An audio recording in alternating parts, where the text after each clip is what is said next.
Action. Right. Okay. So we'll welcome everybody back to Talking Shop. Today we have Vicki Solomon here with us.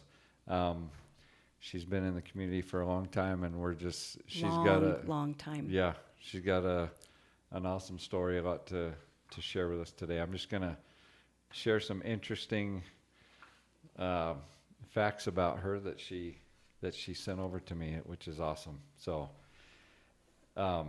She was 50 years old when she got her bachelor's degree. Nice. 5 years ago. She got a real cash register for Christmas from her mom when she was 11. That's pretty interesting. We'll talk more about that. Yeah. She still sleeps with a softie, a blanket, and she takes a small one with her when she travels all the time for some stress relief. That's awesome. She loves crime shows. I got some questions for you about that too. Yeah. Yeah. I love it. She's a four-wheeler junkie for stress relief. She goes with her older brother and her sisters. They travel over from California, I guess, and from Utah. Yep. You go down to Roosevelt quite often to go riding four-wheelers. Sweet. She has a bunch of licenses. Some of these, I don't even know what they are, but we're going to talk about that. So she has licenses in life insurance. Yes. Okay. Annuities, property and casualty, securities, and the numbers I don't understand. Securities 6, 26, and 63. You got it. That's it. That means something that we'll find out. I do investments, hopefully. mutual funds. Yep. Cosmetology. She's got a driver's license. That's impressive. Yes. Yep. She's a life coach and tons of other prevention certificates. So these last two I had no idea about, and I'm kind of excited to talk to you about them. She's dyslexic. Yes. I would have never guessed that. And she's also had a traumatic brain injury. Yes. And again, I would never have. And I hide it very well. I take cautions like typing things up. I have notes everywhere. I study. That's why it took me to 50. Some people can do it like 4 years out of high school. It took me a little bit longer till I was 50 to get it. Yeah. But I when I finally learned that I had it, and we'll talk about how I got it. I didn't realize that I did. Yeah. Just because you have a disability doesn't mean you can't do something. I run a business. Executive director of Nexus Coalition, and I've done lots of different things, and so you just have to admit your disability, find out about it, and then make it better. Yeah, that's awesome. Okay, so Vicki wanted to start off with a little game here with two truths and a lie. Yes. So see if I can guess the. Mr. Hoops, how long have you been around Taylor, Arizona? I think 13 years. That's what I was thinking, around 13 or 15 years. Yep. And so you've known me that long. Yep. And I want to see how well you think you know me, okay? So I'm going to list 3 things on here. One of them is a lie, and you got to tell me which one is the lie. Okay. The number 1, so for stress relief, I like to sew and do arts and crafts and paintings. And then number 2, neither of my mom or dad graduated from high school. And then number 3, I love to watch the UFC fights. One of those is a lie. I hope that one is true. I hope that last one is true. And I want to see if Josh knows me too. I'll let you guess first, and then let's see. What do you think? Stress relief, I like to sew, arts, crafts, paintings. Neither one of my mom or dad graduated from high school. And then I love to watch UFC fights. One of them is a lie. You think number 1? I was kind of leaning towards that, but I don't. I want to believe that you watch UFC fights. I think that's awesome if you do. Because I love watching UFC fights also. I don't know your parents, so I don't know. I don't know if that one is true or a lie. Let's go with number one. Is number one the lie? You know what? You cheated, but that's the right. Is it? you, Well, Josh told him. Did you know? You didn't know. Best guess. You guys did Well, awesome. no, honestly, I was did leaning good. towards that one. You did good. Okay. You did So really good. So you don't like No, it stresses me out. Like, and your wife would be here giggling and laughing because she knows. She's like, people are, let's do something artsy, and I'm like, yay, let's do. And I'm like stabbing myself in the eye, Yeah, it just stresses me out. But one of these days, I will love to sew and do all the artsy, crafty things. But right now, it gives me a stomach ache and a headache. Yeah. I love the result of it when other people do it. Yes. But for me to sit down and do it, Makes you. I love to watch UFC fights. That is awesome. Ronnie and I used to have people over at our house often and do that. But For like the pay-per-view events and stuff. Are you kidding me? I never got an invite. I No, know. I'm just kidding. Well, ask me how long it's been since we've been able to do that. He's gone. He doesn't like me anymore. He lives in Casa Grande, so we don't do UFC fights anymore. You. Yeah, and my mom and dad. So you'll find out. But my dad actually died when I was 10, so he was young, and he was Oklahoma. He literally was in 4th grade. That was the last grade that he was able to do, and he was in a big family. He was one of the oldest boys, and they worked in the cotton fields. And so he said, I walked straight through school, right through kindergarten, out through 4th grade, and then I was done. Yeah. And then he found Arizona in Heber, Overgard, Arizona, and became a logger. And he died really young, 52 years old. So, so he never graduated. And my mom was a junior in high school whenever my dad met her. Yeah. And they decided to get married and have a baby 9 months and 1 day after they got married. Nice. So so she never finished either. And so Okay. for the college thing, it's actually a really big deal for my family because none of my brothers, none of my sisters, Yeah. nobody got a college degree. I was the first one. The first and only? Yes, first and only. And so that's why Wow. I Yeah. encouraged my kids. I wanted them to get a college education, but the more and more I kind of picked and prodded, they're looking at the walls going, okay, well, Mom, where's your degree? Yeah. I'm like, thump you on the head. So that's why they kind of pushed me to get mine and finish. Nice. And I did. I finished. So your maiden name is Dollarhide. Dollarhide. Okay. So where did you grow up? So I actually grew up right there in Heber, Overgard. Heber. Yep, Okay. born and raised there. My dad built that home for $8,000. What? Yes. Is it still in the family or no? It's not in the family. It's still there. I can't believe it's still standing. But it's in 2000, probably right around 99 or 2000, I moved Mom kicking and screaming from Overgard just down the hill on 400 in Taylor. Okay. So we keep an eye on her and have her close by us. And she lasted for about 6 years and then she passed. So she's been gone for about 20 years now. Oh wow. Okay. So. Okay. So how many siblings did you have? So there is, my mom had her first baby, Jacqueline, which was very sad. 2 days after she was born, she died. Oh, darn. And then she had Jeannie, Nancy, Sally, and then Denver Lewis, who was named after my dad, Denver Lewis. Okay. And then 10 years later, my mom says I was not an accident, but we all know the truth. I popped in. And I was just kind of the caboose. And so I was literally raised with my oldest sister, Jeannie, and Nancy, their children. Jeannie had a daughter that was 2 years younger than me, Kim. Okay. And we were raised together. And Jackie, we're 5 years apart. So I was raised with my nieces and nephews. Nice. My mom was more like a grandma because she was so much older. And Jeannie was kind of like my mom. So Jeannie and I are best friends now. We're 18 years apart. Wow. That's who I go four-wheeler riding with. Okay. Nice. That's interesting. I know. You were not an accident, just 10 years behind. Yeah, and then I had children, and then I waited 10 years after Colton, and I'm like, oh, I was definitely an accident. That was not planned, Mom. That was not planned. Yeah. Oh, darn it.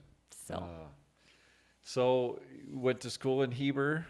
Yeah. you know what? I went through 8th grade to Heber, Okay. and then they did not have a high school there. So we were bused over to Snowflake. Okay. So every day, that back and forth, back and forth, back and forth until I finally got my driver's license. And then I drove every day that I could. Nice. And funny story, my mother had a 69 station wagon Oh, sweet. that looked like it was bigger than both of the lanes together. Oh, yeah. I don't know how it stayed on one side, but it looked like it covered both.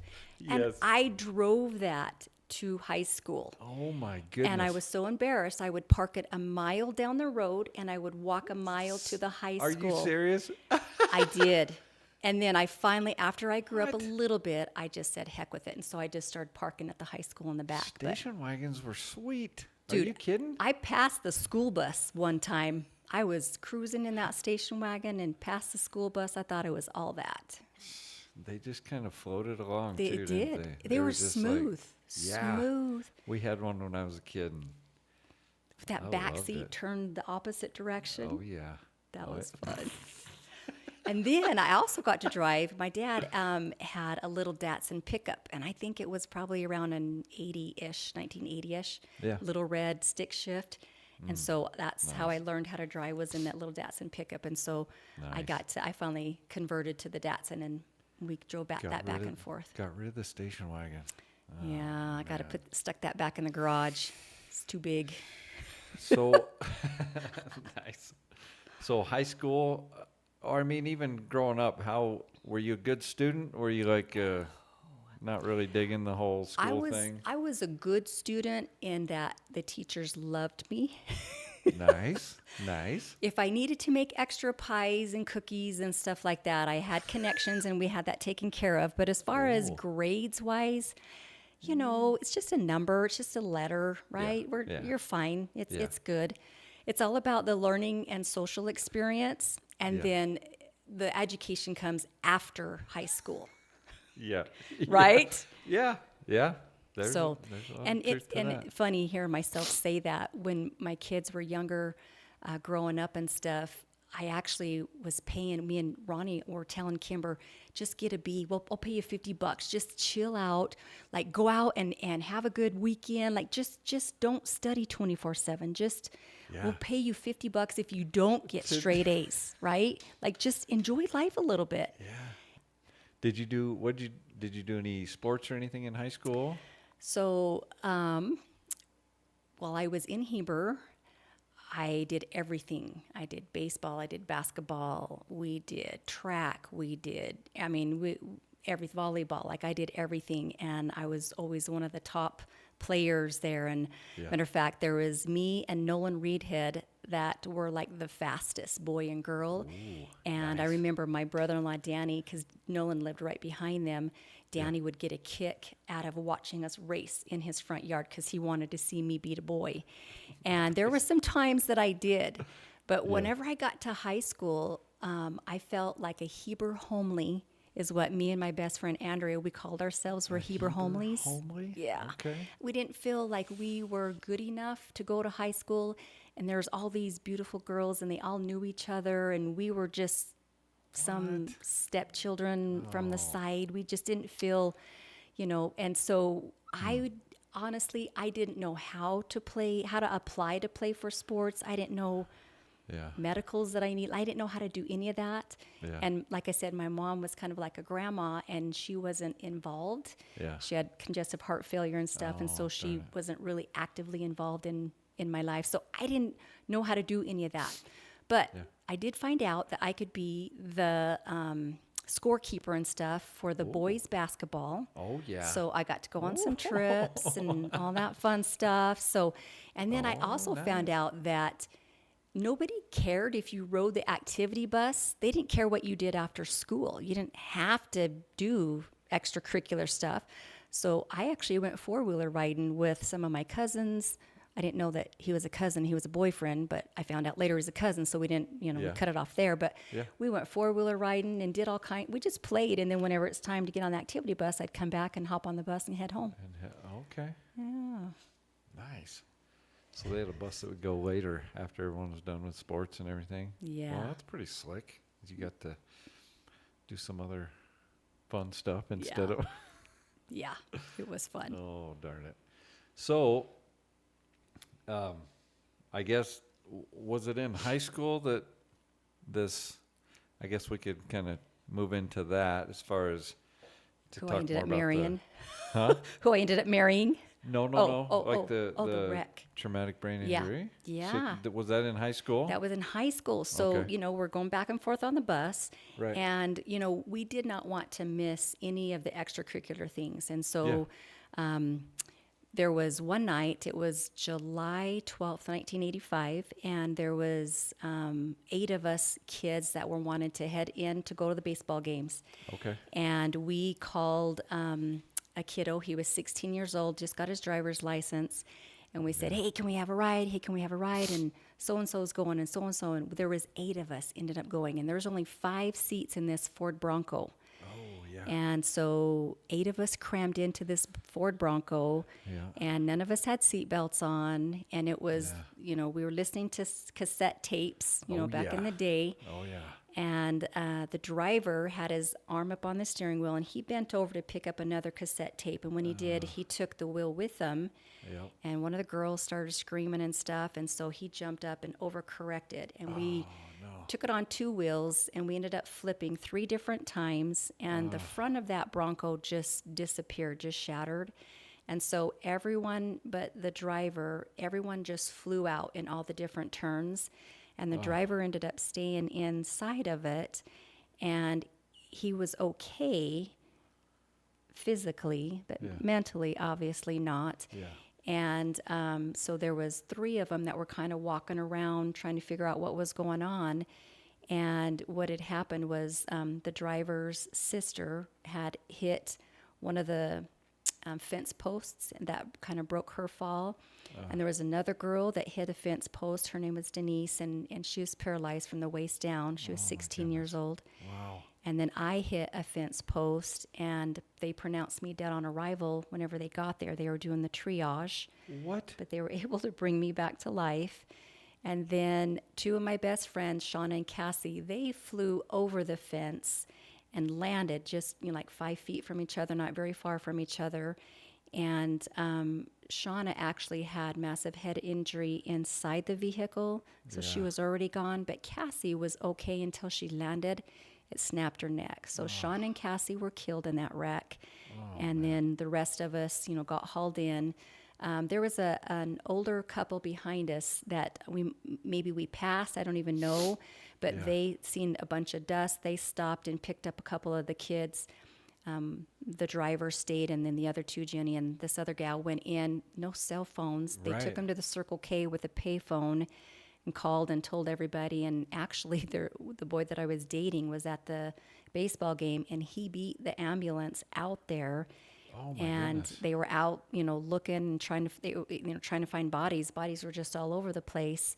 Wow. And kind of an unusual experience, which I don't 100% understand it, but what I remember is I was actually setting up on some bar stools, just like that, sitting at your kitchen right there. Yeah. And there was Shauna and Cassie, and then myself, and those 2 were kind of facing each other, and they were talking to each other. And I kept trying to get in on that conversation, and they were ignoring me. They wouldn't let me in, and my heart was just broken that they were ignoring me. Yeah. And I kept looking down, and I could see the ambulance. I could see people running around. I could hear screaming, but I didn't really know what was going on. Wow. And after I kept thinking about that over and over and over later on, I think they were just telling me, you're gonna stay. We're gonna go. You're gonna stay. So they got me to the hospital, and obviously brought me back to life. I had a collapsed lung, punctured lung, broken ribs. They thought I was internally bleeding. Got this retarded shoulder that messed up my clavicle. legally blind in my left eye, but I got it fixed 4 years ago, finally. Nice. So legally blind in my left eye, and just other little scrapes and bruises and stuff. But I was in the hospital, and I didn't know what had happened. And the other girl, the sister to the driver, we were bed buddies, and she had a trachea tube down her. And I remember she was just so frustrated, and she would be, writing, and she was so upset, and I just was just in a daze. I didn't realize what was going on. Yeah. So I kept asking my mom, like, where's Sean and Cassie? Where's Sean? Because they would be there for me, right? Right. And nobody would answer me, and all my friends would come to visit me, and I would ask, and they would just leave. And so on the day of their funeral, finally I asked Mom, and Mom couldn't lie to me any longer. And so she told me that they had passed, that they didn't make it. Wow. And I just couldn't believe it. And the doctor came in, and he had marked on the little machine. He said, if you get this up to this, level, then you can leave. Yeah. And so I just focused on that machine, and I just practice and practice and practice. And finally, on my birthday, July 22nd, I got it up to that mark, and that doctor came in, and I knew that he was, he wanted to back out on what he said, but he's seen my determination. And my mom said that she'll take care of me. I'm not going to do it. Like, I ended up, I was a sophomore in high school. I weighed 90 pounds by the time I got out of the hospital. Wow. And I was just a frail skeleton. Wow. And I had Mom just take me straight to the cemetery because I couldn't wrap my head around what had happened. I didn't get to go to their funeral. I missed it. Yeah. Didn't get to say my goodbyes. And so it was pretty devastating. And then on top of that, it was the summer of my sophomore year. We just finished our freshman year. Yeah. So now my sophomore, junior, senior year, I have to drive by back and forth that same spot. And even today when I go to the valley, there's not one single time that I drive by there and I don't think of them and what happened and that devastation. It's been since 1985. It's been a long 37, 39. It's been like 40 years since that happened.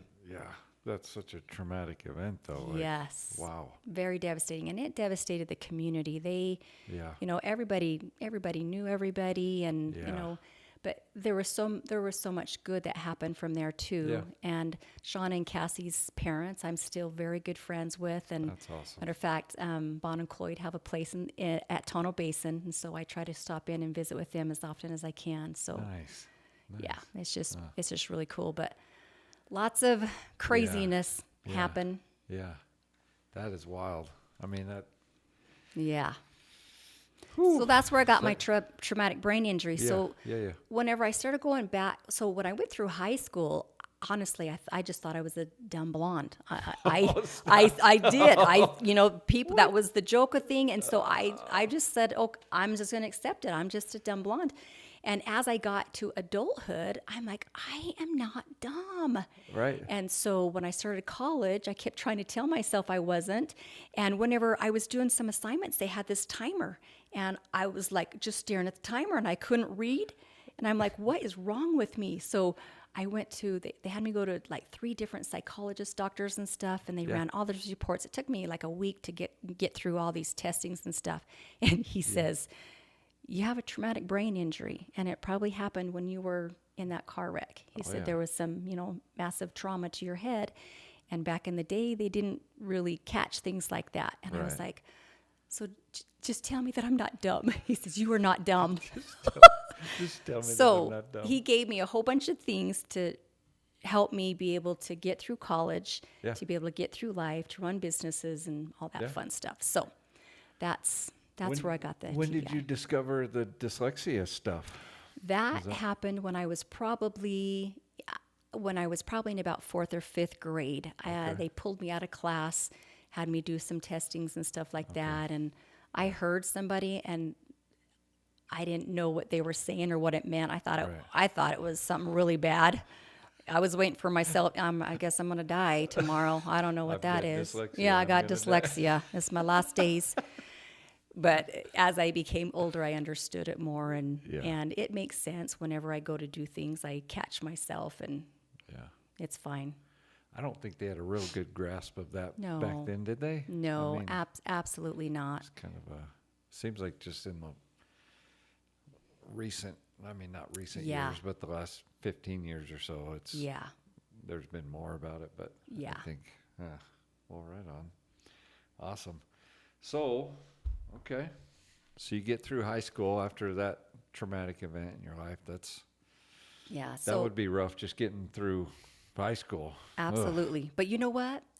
Those traumatic events, I think, led me up to get married to Ronnie. Okay. Yeah. So let's, There so it is. where, how did, how did you and Ronnie Meet. meet? So I was at the high school. It was my senior year. Well, Okay. okay, I'll back up 1 year. 1 year. I was a junior. He was a senior. Well, his 4 years of high school, he was dating another girl. Arm around, 24/7, All 365. 4 years? All 4 years. All 4 years. Oh boy. It was a done deal, out the door. But he was really cute. I didn't know him. He had these rosy red cheeks. He had that long mullet, in the back, and he just had What? this cute little smile. He was Okay. just so cute. And I was walking in the English hall while his arm was around his girlfriend, and he slapped my rear end. Stop it. What?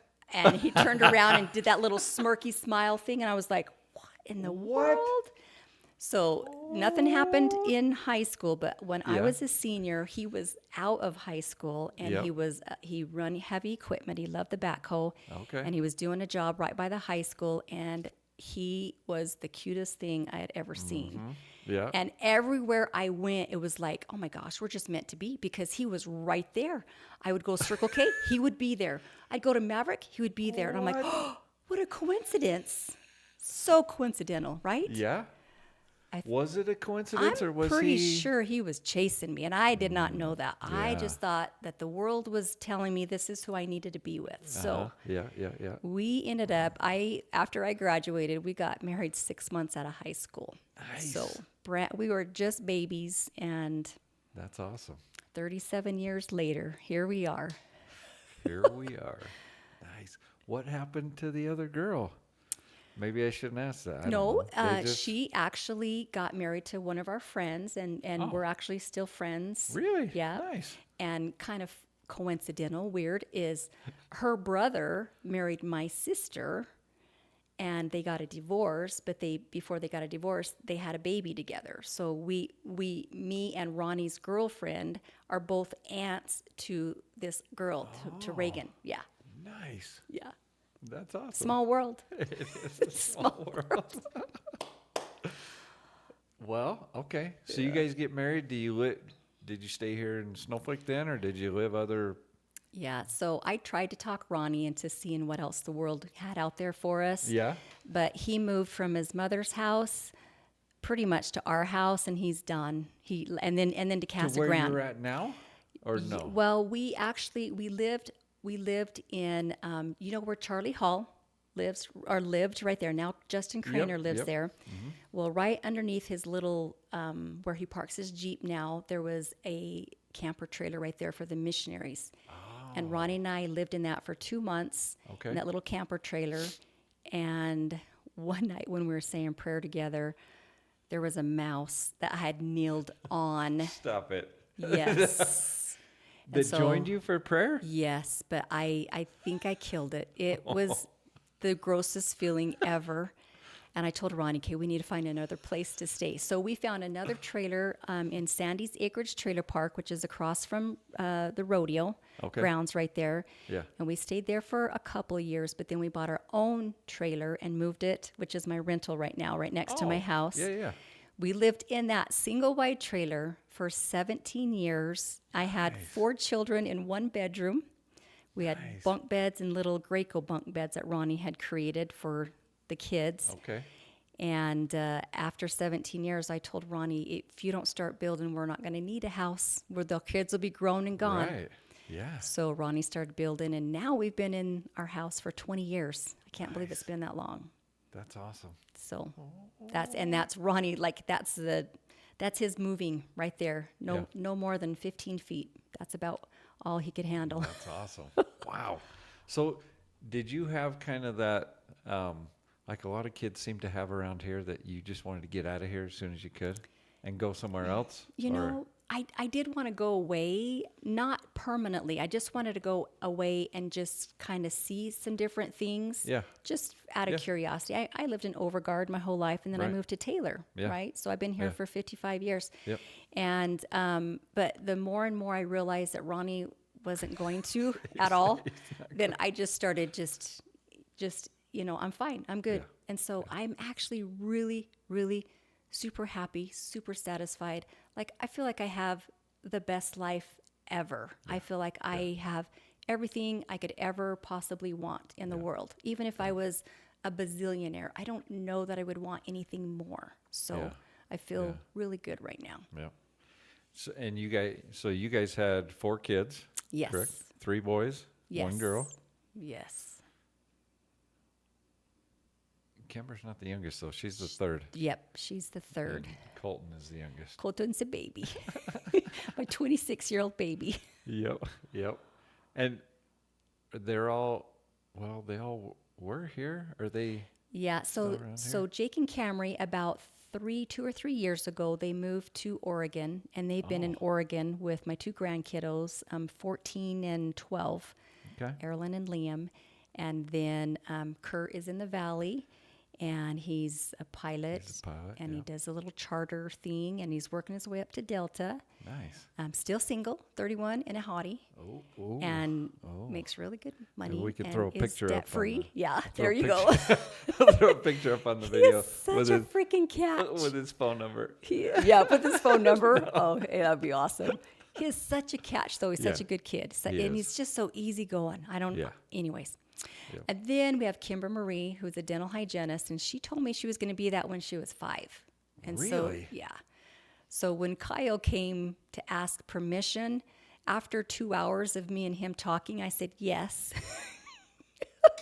And he goes to Ronnie, and Ronnie said yes in 5 minutes. And he was like, yeah, go ahead. I thought Ronnie was going to be the tough one. He says Vicki was by far tougher than Ronnie. Yeah. But I wanted her. She had goals, and I wanted someone that would back her goals, and he Yeah. did. He's just been awesome. So she's a dental hygienist in Snowflake, and just works a couple of days to have a break from the mom 24/7. Yeah. That's hard.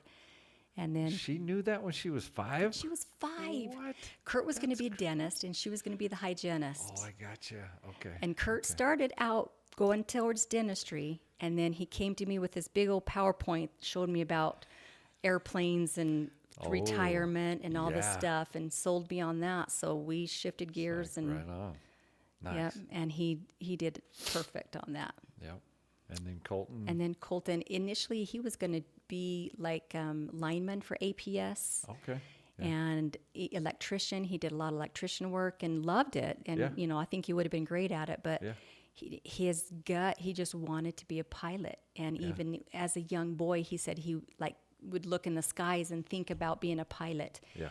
And because of Ronnie's cousin Mike Solomon hooked up with Kurt and Colton and got to talking to them, he's kind of their mentor and kind of showed them the route to go and things like that. Nice. So he's been great in helping those boys. That's awesome. Now, did Colton just move? Is he down in the valley? He did. He just Okay. moved to Texas. Oh, to Texas. Outside of Dallas, around about 30 minutes outside of Dallas, there's a little place, McKinney, Texas. Okay. And there's a big organization called Cirrus, and they have airplanes. And this facility teaches super wealthy people how to fly. And so he's in Nice. training right now. He just checked in right before I called Nice. you, and he is loving it. That's awesome. He's loving it. That's and so awesome. I think he's going to do really good. And so he wants to stay there for at least 5 years, build Yeah. his hours, and then Yeah. see what that next step is. Nice. But That's cool. yeah, they're doing good. That's awesome. Awesome, awesome, awesome. All right. Well, let's see. Now let's just get into kind of what your, I guess, kind of career path has been. What did you start out kind of doing? Yeah. It's so funny. So that night that we got in the wreck, It was my first day on the job, and it was for June's Dairy Delight. Ooh. My best friend Shauna had gotten hired there, and so she was training me. And Yeah. I remember that night we were doing milkshakes, and she had showed me you just, put the ice cream, you put the milk, and you put this, syrup in there, and you stick it in there, and you push a button, and it goes. Yeah. So I tried to stick it in there. Well, it didn't. She didn't show me that it goes on the ledge to hold it. And I let go, and that milkshake just flew all over the Everywhere. place. And we had it all over us. She had it all over her, and we just laughed. Yeah. We had so much fun. But that night, we had a lot of fun. That was my first job.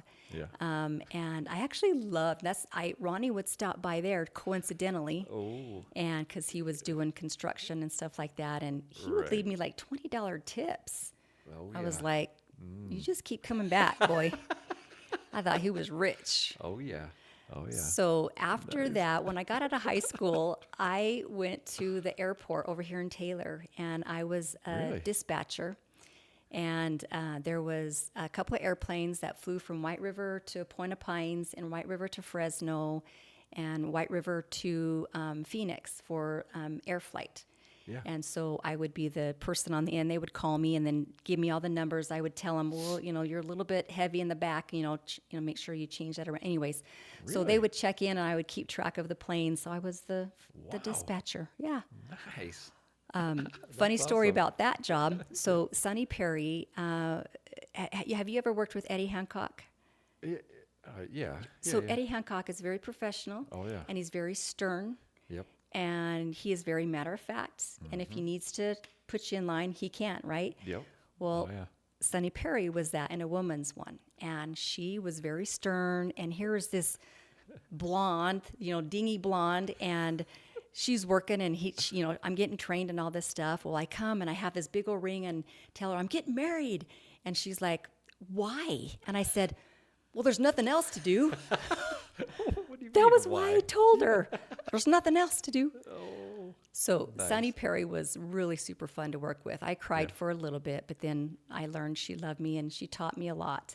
Yeah. And then after Sonny, I went and did some title work for Heritage Chevrolet in Show Low. Okay. Learned all the title work stuff. And then after that, I went to work for Eddie Hancock for 6 years. I Doing worked insurance? in his in his Show Low office, and then ended up in his Taylor office. Okay. And he was very stern, but that's where you learn professional and how to speak to people and what's right and what's wrong, and Oh, yeah. what you can say in public and what you should What you lip, zip what you lip should- type thing. Yeah. Yep. Yep. And then after that, I decided after Jake was born, he was about 9 months old. My mom came from Overgarden, lived with us for about a year Yeah. while I went to cosmetology school. And so I traveled to Show Low, and my cosmetology teacher was another stern, very professional, Yeah. awesome person that I cried for the first 3 months of school. Oh. And then now I just love her to pieces. Yeah. She's just amazing. So all of these people that I came in contact with have helped me be who I am today. And Yeah. it was the stern harshness that I needed. Yeah. So now whenever I'm hiring people, I have to try to remember, okay, if you need to redirect people, it's okay to do that, Yeah. But anyways, so after that, let's see. When I got pregnant with Kurt, I was literally 9 months pregnant with Kurt. Yeah. And I was heading to the valley, and I was taking one of my security 663, 26, one of them licenses. Yeah. My car broke down in the middle of an intersection. I was bawling. I was 9 months pregnant. I couldn't move it. This big old dude comes out behind me and pushes me off to the road and helps me get to my testing, and I fail. So I had to go back 2 more times until I got it passed. So got my licenses. Yeah. So there's where I got all my licenses. Okay.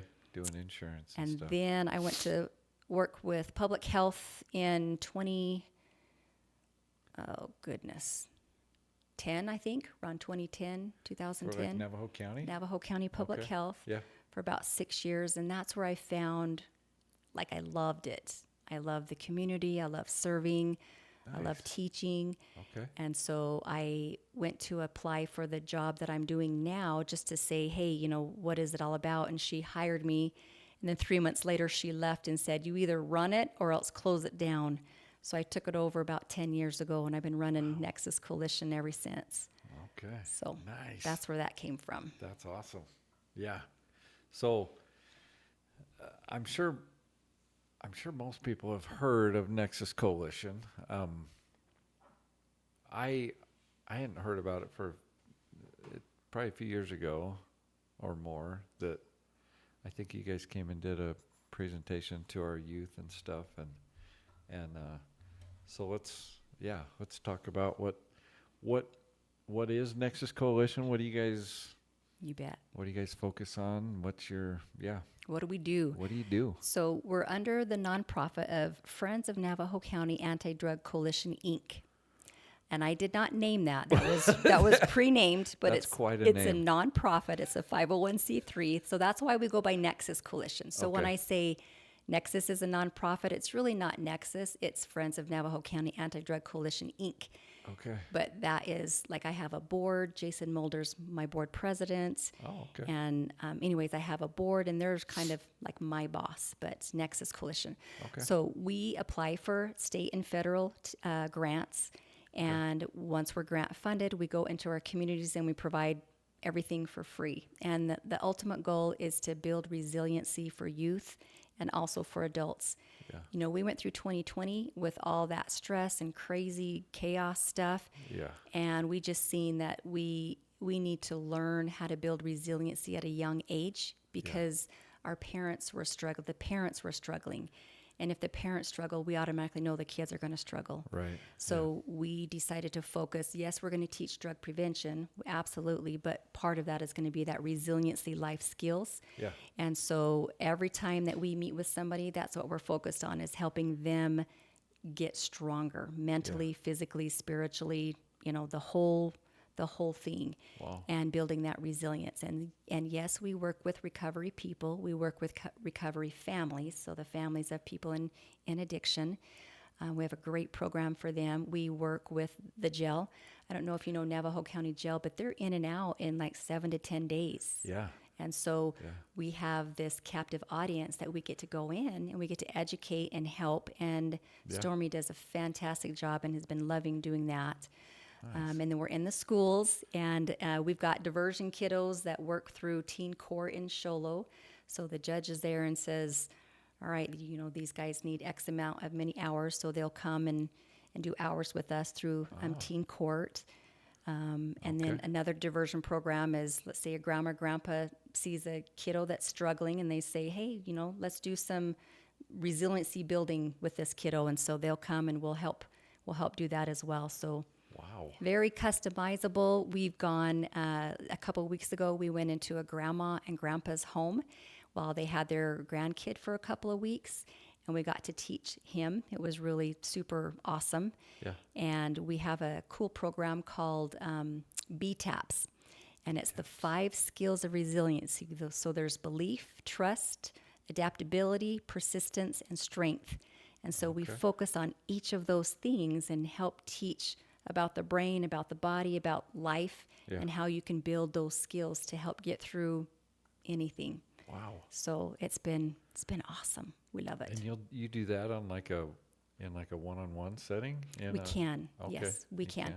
We Okay. can do it. What the best case scenario is if we have, you know, eight or more people, but we've done as little as 4. Okay. Sometimes one-on-one. If it ends up being one-on-one, that's fine too, because we've done it all. And then we've actually done at Blue Ridge High School, where we've done it like 950 Like a whole kids. auditorium?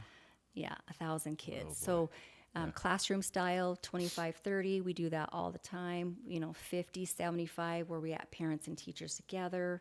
Yeah. And then individual, like literally we're the most flexible. We look for what the need is and we try to fill it. Right. So, Yeah. and everything's free. That's Yeah. that's the cool part about it. Yeah, that is. I know with the presentation you did with our youth, I think we were talking about the naloxone stuff. Yes, fentanyl and naloxone. Yeah, and you guys were handing out, Yes.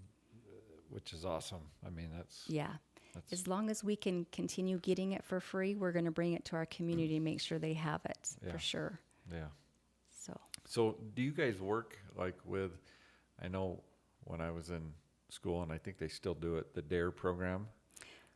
So the DARE program is still up and running a little bit. Okay. Actually, there is a phenomenal teacher, Amity Toth, Okay. Detective Toth, and she works in the Snowflake area. And she was in 2 schools. I think she's in one right now. Okay. And the DARE program is for law enforcement only. So only they can teach it. Oh, okay. But we have been invited to be a guest speaker, Yeah, yeah. and we definitely cheerlead her program. Yeah. And if she ever needs any resources or anything like that. But, some people really talk down about the DARE program, but I feel that any prevention is better than nothing. Oh, yeah, So anything's sure. better than nothing. So, Yeah. but there's lots of schools have the SROs, and they do a phenomenal job being present and working with the youth. And so we try to partner and collaborate with them as much as we can. Okay. We work with Sheriff Klaus and some of his people.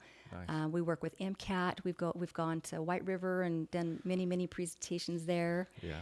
And over in Indian Wells, we've worked there, and we've even gone way up to DILCON and done some presentations. So we try our very best to, like I said, meet the community's need. Whoever raises their hands and said, hey, we want it, need it, then there's about, I say 5.5 of us, because there's Cheyenne that works part-time, so there's 6 of us. Yeah. But we just do whatever we can to make it happen. Nice. So anything self-reliance, do you have like classes that you offer, you provide? Yes. And okay. Yep. So that BTAPS, the BTAPS, yep. the building the resiliency, that is for youth and it's for adults. Okay. We have adult classes. And then Destiny has a Zoom class for its families of addictive loved ones. Okay. So, the people that have these addictions, they go through these programs and it rebuilds them, and they change to a whole completely different person. Yeah.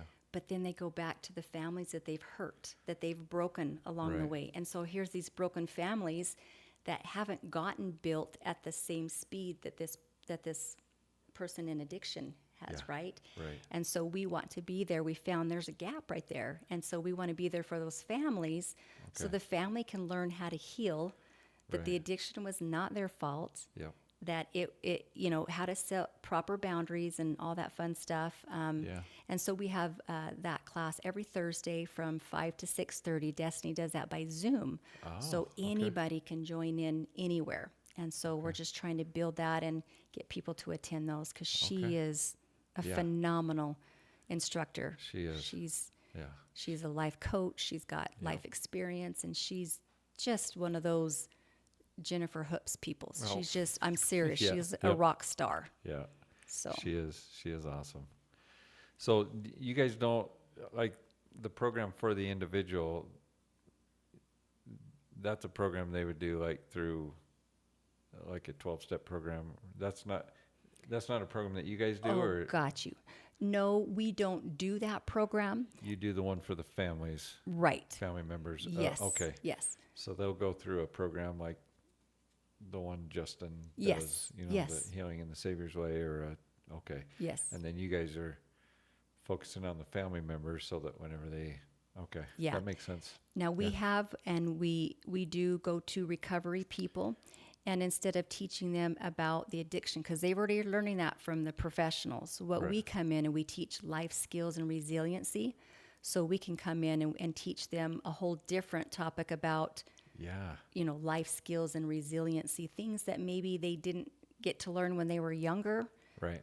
because of different circumstances. But Yeah. we don't teach recovery to them. We teach life skills and resiliency building. Yeah. But we have been, like, that's how Destiny was actually working in Sholo and was teaching 15 guys in recovery. And I was trying to recruit her, and she finally hired on, and she says, can I still do it? I'm like, absolutely. She goes, and I can get paid? I said, absolutely. Yeah, So absolutely. she got to continue doing that. But we love working with people in recovery. Awesome. It's a great program. Yeah. We just don't teach them about recovery. We teach them life skills and resiliency. Right.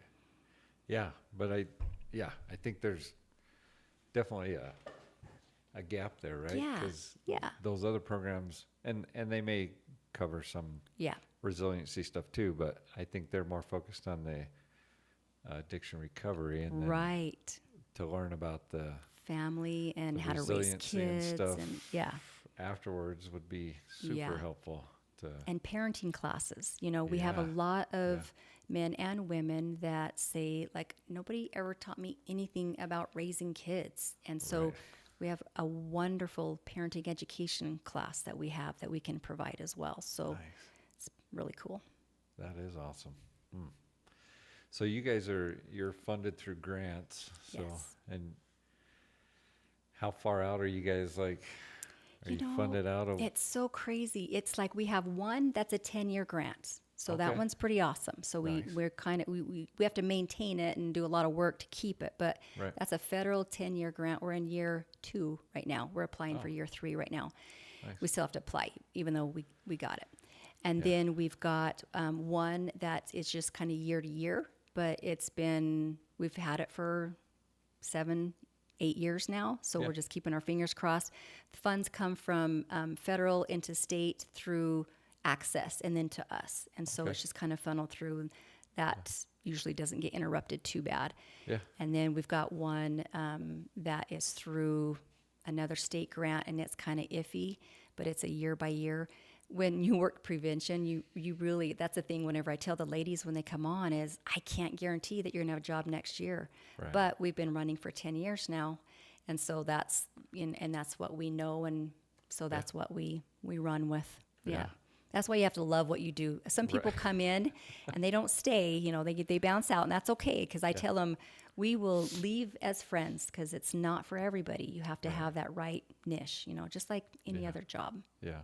So So you guys are constantly looking or constantly looking for kind of new needs that are yeah, in our area and in our county, I guess. yeah. Um, that's awesome to It, fill those. it changes, Yeah. you got, and the need in White River is different from Pinetop Lakeside, which Right. is different from Show Low, different from Snowflake, different from Taylor, Yeah. different from Holbrook. And so we customize everything we do for those different areas depending on what the need is. Right. And we don't create something and go and say, this is what you need. We go in and find out what they need and then create it and bring it to them. So Who are you meeting with to kind of find out what those needs are? You bet. Is there organizations that you meet with specifically, or? You bet. So, a couple of really cool things. One thing is they have what they call a community networking team meeting, and it's the first Thursday of every month. And they Okay. actually have it at my office in Lakeside, and it's used to be like 50 different organizations coming together, and we just network with each other. And so Okay. we talk in that manner. And then another thing is there's WOMBORT, White Mountain Business Roundtable, Oh, that meets once a month on the third Thursday of every month. okay. And I'm actually the guest speaker in July or January. It's coming up. Nice. And that one's the place. There's like 100 people or more there, and it's just leaders in the community in Yeah. all different businesses. Yeah. Anybody's invited to any of these, and so that's another place that we rub shoulders with.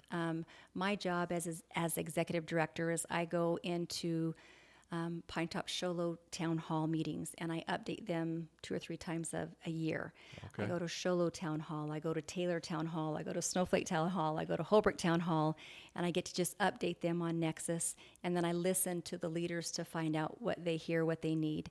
Okay. And then obviously we go to our schools. We go to the superintendents, we go to the principals, and we go to the teachers. The teachers are Yeah. boots on the ground, day to day, they know. And so Yeah. we want to have that relationship with all of them so that we can serve them and help them. We don't want to Right. hinder, we want to help. Right. So that's kind of how we rub shoulders. We have media up and running. We do over 300 ads a month on radio. Really? We do 2 or 3 ads in newspaper every month. We talk to Janine Ford every single month, Birdman Media every single month. So we can add you to the list. Like Nice. we do whatever we can, whatever we can. So if there's an organization or anyone that's looking for something like this, where would they go to find you? You bet. So Would you Destiny, be the one they contact? yes. So Okay. my actual cell phone number is connected to the business. I am the business number. But Destiny has created a wonderful website, and I love the website because it's very educational, and they can learn a lot, and then they can ask questions. Yeah. But the website is www.nexuscoalition.org. So it's just nexuscoalition.org. Okay. And then my email is my name, Vicki, at nexuscoalition.org. And so that's Okay. the fastest, easiest way to get a hold of me. My Okay. cell phone, 928-243-2014. It's out there. It's on bathroom walls and everything else. So I get calls Hey, whenever. So all we're right. good. You're probably not gonna. Yeah, I think. Yeah, we're just getting started here, so There you go. hopefully you're not gonna get overrun with phone calls. But we'll put all that information on the. Perfect. We'll link it with this podcast so that people can have the info there as well. So Perfect. oh, You're good. Don't yeah. even look at that. We're good. You did awesome. I don't know. I feel like we're You did awesome. missing some stuff. Let's see. No, you did good. Well, it's been awesome. I know just from the presentations that I've seen you guys do, they've been awesome, very informative and very helpful.